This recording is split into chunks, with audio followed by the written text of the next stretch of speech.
माता दी। आप सभी पर स्कंद माता की कृपा सदैव बनी रहे। आज की इस वीडियो में आप जानेंगे स्कंद माता की संपूर्ण पूजा विधि और शुभ मुहूर्त के बारे में।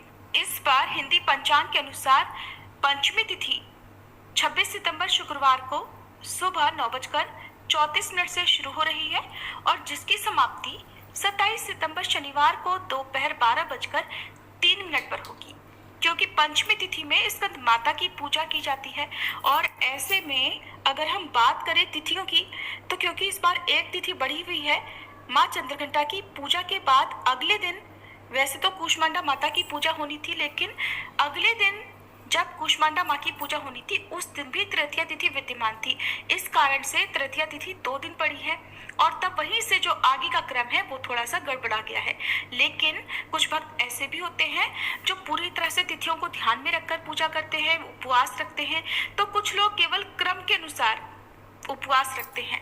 तो देखिए, अगर आप पंचांग के अनुसार चलते हैं और सूर्योदय व्यापनी तिथियों के अनुसार ही उपवास रख रहे हैं, तो मैं आपको बता दूं कि इस बार सूर्योदय व्यापनी जो तिथि है, पंचमी तिथि, वो 27 सितंबर शनिवार को है।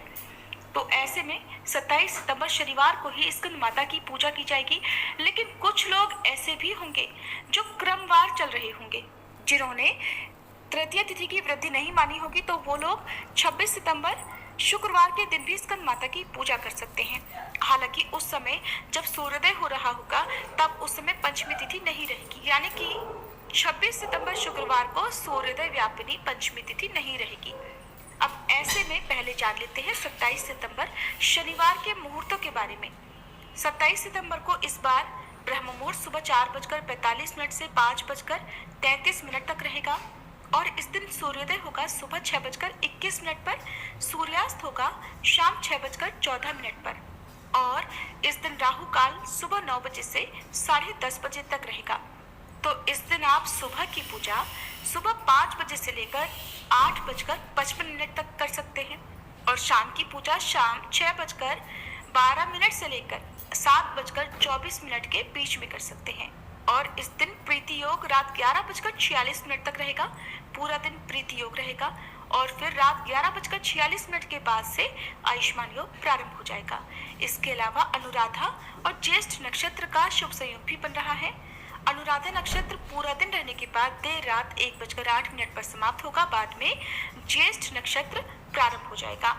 अब साथ ही साथ जान लेते हैं 26 सितंबर शुक्रवार के मुहूर्त के बारे में भी, क्योंकि जैसा कि मैंने आपको बताया कि कुछ लोग इस दिन भी स्कंद माता की पूजा कर सकते हैं। तो 26 सितंबर शुक्रवार को सूर्योदय होगा सुबह 6:20 पर, सूर्यास्त होगा शाम 6:15 पर, ब्रह्म मुहूर्त सुबह 4:44 से 5:32 तक रहेगा।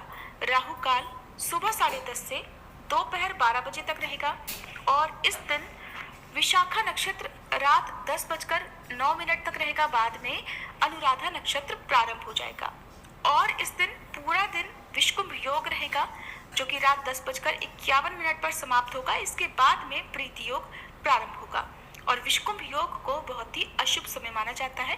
कोई भी नया काम यदि करना हो, शुभ काम यदि आपको करना हो, तो आज विषुकुंभ योग के कारण अगर आप इस काम को टाल सके तो ज्यादा अच्छा होगा।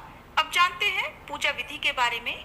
स्कंद माता का प्रिय रंग पीला और सफेद है, तो आज पूजा में पीले और सफेद रंग की सामग्री अवश्य रखें और जिस तरह से आप प्रतिदिन नवरात्रि में पूजा करते आए हैं उसी तरह उसी विधि विधान से पूजा करें। पूजा प्रारंभ करते समय ओम श्री गणेशाय नमः कहने के बाद माँ स्कंद माता का ध्यान करें। मन में माँ का ध्यान इस प्रकार करें कि माँ सिंह पर सवार हैं और उनकी गोद में बाल रूप में स्कंद भगवान विराजमान हैं। माँ की 4 भुजाएं हैं, जिनमें से 2 में उन्होंने कमल का पुष्प और एक हाथ से स्कंद भगवान को गोद में उठाया हुआ है और चौथे हाथ से भक्तों को वे आशीर्वाद दे रही हैं। धूप दीप जलाकर स्कंद माता और कार्तिकेय भगवान जी का पूजन करें। आज के दिन स्कंद माता का पूजन करने से स्कंद भगवान की पूजा भी अपने आप हो जाती है। इसके बाद कुछ विशेष मंत्रों का जाप करें जो कि इस प्रकार है। माँ की पूजा का मंत्र ओम देवी स्कंद माताय नमः। प्रार्थना सिंहासनगता नित्यं पद्मांचित करद्वया शुभदास्तु सदा देवी स्कंद माता यशस्विनी। स्तुति मंत्र या देवी सर्वभूतेषु मा स्कंद माता रूपेण संस्थिता नमस्तस्यै नमस्तस्यै नमस्तस्यै नमो नमः। मंत्र जाप के बाद कथा का श्रवण करें और श्री दुर्गा सप्तशती का अध्याय 9 और 10 पढ़ें। इसके बाद दुर्गा चालीसा का पाठ करके कपूर जलाकर आरती उतारें और आज के दिन माँ को पीले रंग के फल या पीली मिठाई का या खीर में केसर डालकर केसर वाली खीर का भोग लगाएं और आज के दिन केले का फल माँ को अर्पित करें और केले का दान करें। ऐसा करने से माँ स्कंद माता प्रसन्न होती हैं। सबसे अंत में अज्ञारी करके क्षमा याचना करनी चाहिए। इस प्रकार से सुबह स्कंद माता की पूजा पूर्ण होती है। फिर उपवास रखना हो तो उपवास रखें। शाम के समय एक बार फिर से विधि विधान से पूजा करें। यदि माताओं बहनों को पीरियड्स हो जाए तो खुद से पूजा ना करें, परिवार के किसी अन्य सदस्य से पूजा करवा लें। और इसके अलावा आप इस दौरान मानसिक पूजा कर सकते हैं।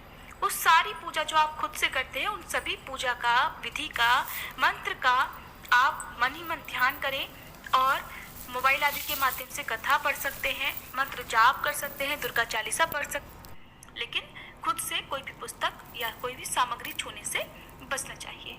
शाम के समय भी धूप दीप जलाकर स्कंद माता की पूजा करें और हो सके तो कथा का श्रवण करें, नहीं तो दुर्गा चालीसा का पाठ और अंत में आरती उतारें और माँ को भोग लगाएं। आज के दिन केले का फल गौ माता को भी खिलाएं और दान भी करें। स्कंद माता निसंतानों को संतान सुख भी प्रदान करने वाली हैं। तो ऐसे में कोई निसंतान महिला हो या जिन्हें संतान सुख प्राप्त नहीं हो रहा हो तो आज के दिन स्कंद माता की सच्चे मन से पूजा करें। कोई खास उपाय करने की भी आपको आवश्यकता नहीं है, बस सच्चे मन से आप माँ की पूजा करें और माँ से प्रार्थना करें कि वे भी आपको संतान सुख प्रदान करें। और इसके बाद आप आज के दिन हो सके यदि आपकी सामर्थ्य हो तो कोई खेल खिलौना किसी निर्धन बालक को भेंट स्वरूप दें। ऐसा करने से माँ की कृपा से आपकी सोनी गोद भी जल्द भर सकती है। ये थी आज की वीडियो। उम्मीद है आपको पसंद आई होगी।